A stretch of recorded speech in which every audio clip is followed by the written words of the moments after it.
Wilka here. I am the host of the Leadership Talks podcast. And today I am directly from Punta Cana in the Dominican Republic with Mr. Ramon. Welcome to the show. Thank you, Wilka. Thank you very much. Thank you. Welcome to Punta Cana. Oh my gosh. And welcome to Hara. It's been really amazing. I'm already working on my tan. Yeah, I can see that. And your brain. Yeah, I feel like a local already. Looking good. But that's what it's all about when you travel, right? You gotta enjoy the local culture. You wanna make sure you are comfortable where you're staying.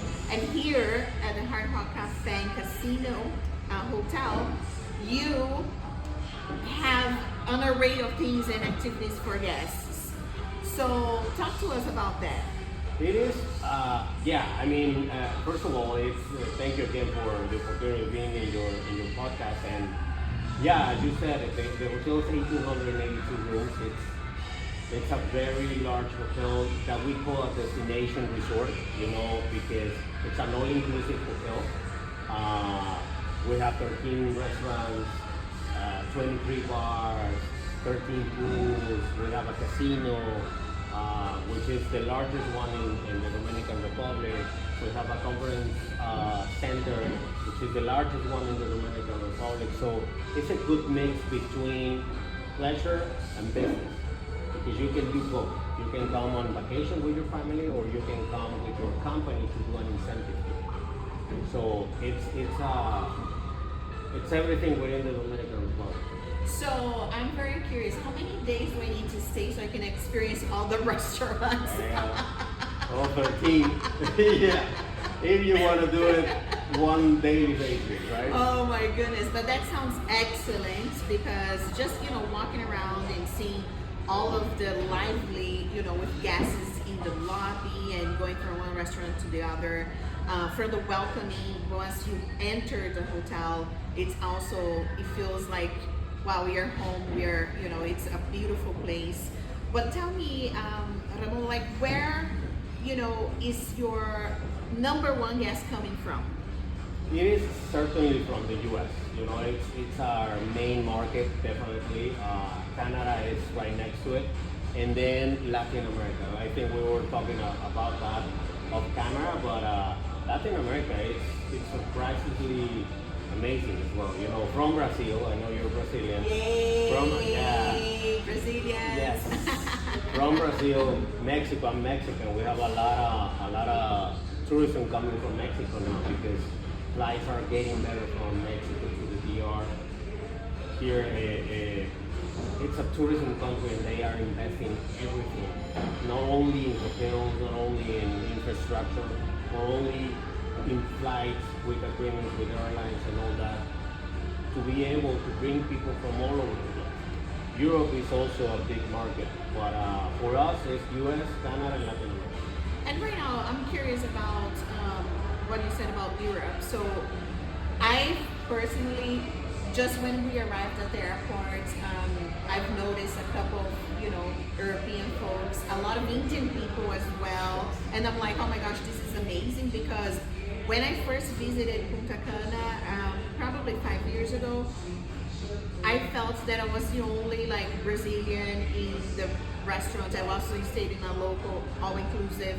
But tell me about this other demand in targeting those other countries. Yeah, the destination has evolved tremendously, because it started as a very European destination. A lot of Russians, a lot of people from France, Spain. There's a lot of Spanish chains here that they keep bringing a lot of tourism from Spain, but also the Indian weddings, for example. Indian weddings have grown tremendously. We in this hotel have a lot of Indian weddings. It's a market that we are developing even more, because it's really they have long stays. It's really profitable, and it's actually amazing to see all the parties that they do, the way they dress and everything. And but there's a lot of people from the UK. UK, Punta Cana has turned into a very hot destination on this side of the world. So yeah, I mean different different countries that from Europe are coming to different hotel chains. Amazing. Thank you for that insights. But I'm very curious to learn about how did you land here at Hard Rock Hotel, and just talking to one of your employees, your assistant, he mentioned, "Oh, I love working with Ramon. Like he's amazing," and I'm really grateful. So I see that it's a lot of people. How many people in your team, and how do you manage them? I mean, I've been with the company, the hotel company that manages these Hard Rock and the Hard Rocks in Mexico. It's RCD Hotels. Sorry. No worries. It's a Mexican-owned hotel company, and we have the franchise with Hard Rock and some other brands like Noble, for example. So I've been with them for 21 years. Wow. And I started my career in Mexico, of course.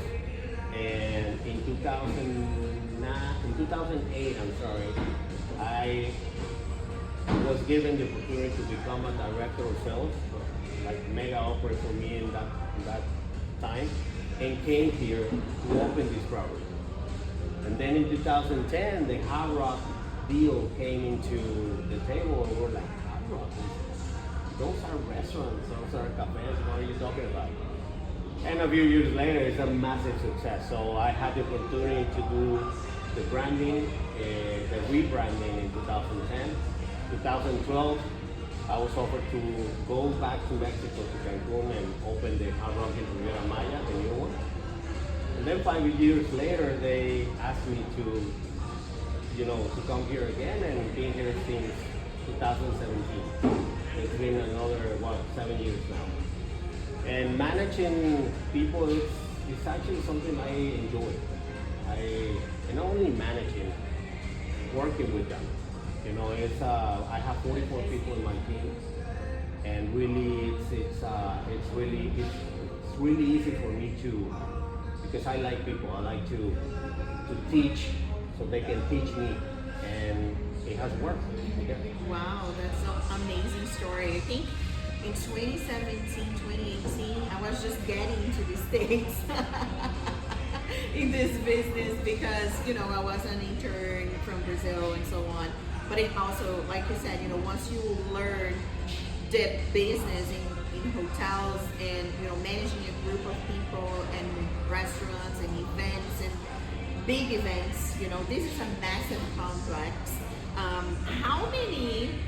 Quick question, how many events can happen in one night? Like, what is your turnaround? That's a great question. Wow. I mean, between weddings, groups, and all that, we have had probably 14, 18 events at the same time. Wow.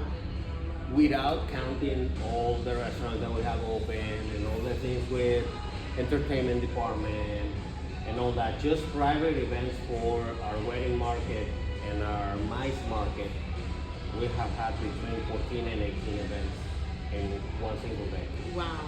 For us, high season is, for example, winter, our winter. I know in Brazil, it's your summer. Yeah. But it's massive. I mean, you see a lot of movement in the convention center, and it's fun. It's fun. Well, just, like I said, walking around and making sure people are happy and enjoying their stay and knowing, right, like where they need to go, where they need to be. Just like on those operations, for me, it's insane, and huge congrats to you and your team here, because also I'm sure it's not an easy, task. But tell me, do you have in this 18, 25 years, that you've been in the hospitality industry, do you have a mentor? Do you have somebody that took your hands and say, this is an opportunity I'm gonna give you, show me what you got, and this is how I would like for you to develop? Yeah, I think I have had at least four, I would say, four people that actually impacted my career and in different times of my professional life. All of them in the same company. Some of them are no longer with us. The company. I mean, and but yeah, I mean, it is. I think for me and for everyone, I think you should have a mentor. You should have somebody that, as you said, takes your hand and helps you walk through that path where you will encounter many stones, and that person should help you to understand why those stones are in your path and to overcome it. And that's why, because I had that people and still have, it's what I want to also represent for my team. You know, to become a mentor to them, to teach them, and to walk through that path with them. And at the same time, it's great because I learn from them, and that makes me grow even more. But yeah, I had 4 important people. Do you want to mention their names? Go ahead. Yeah, it's one of them is Ginny, Okay. Ginny Davito. I say hi. Saludos. And the other one is Sergio Rivera, which is another good friend in Ginny as well. Recently, another one, Enrique Martin del Campo. And a third one that I don't think I can mention, but Okay. he knows who it is. Oh, that's great. It's like I love to give shout outs to the mentors because I really think they are the ones that gave you a chance in the business and really teach you and develop you. Ricardo Gonzalez Oliveira, huge shout out to you. I love you. We are best friends now, but you know, in every part of my life, from working in hotels, doing podcasts, Yeah. and you know, or reviewing an idea that I have, right, personally or professionally, I think that's definitely essential. But also, one of the things that you said to, you know, it ran into me, it's like, well, you really need, it's a learn, right? I learned from them, they learned from me, we work together, because in this business, that's what we're here for. We work here to work together to serve you guys, our guests, right? But every time also, we were just talking offline, social media is great, right? And people are on their phones 24/7. I know I am on LinkedIn all the time. Use it wisely. Yes. Have you, do you have like these discussions, you know, with your team in terms of the social media marketing and, you know, digital marketing? Because when I reach out to you, you responded to my message on LinkedIn immediately. So I said to myself, this is the person that I want to do a podcast with because he knows the value of LinkedIn, all of the relationships and connections. So how do you influence your team, you know, to do the same on a professional platform, LinkedIn? I mean, first of all, the majority of my team are younger than me, so that helps. You know, that I'm helps. a millennial. Yeah, exactly. A lot of them are millennials, of course, and that helps a lot because they are so used to the technology, the cell phones, the social media, everything. Because of my job, I'm not a millennial, but I had to learn to sometimes be one, you know, or understand it. And the importance of the social media is there. You cannot fool anyone by saying now it's not important. And it's one of the most important things nowadays to marketing your product, any product that you may have. That's why we now have all these influencers and all these people that they make money out of it because it has become the priority number one. So a lot of our strategies are that the digital marketing is not 100%. It's everything. So that's why, you know, every single, you know, a business that we do with influencers, with digital media, all is thinking about that.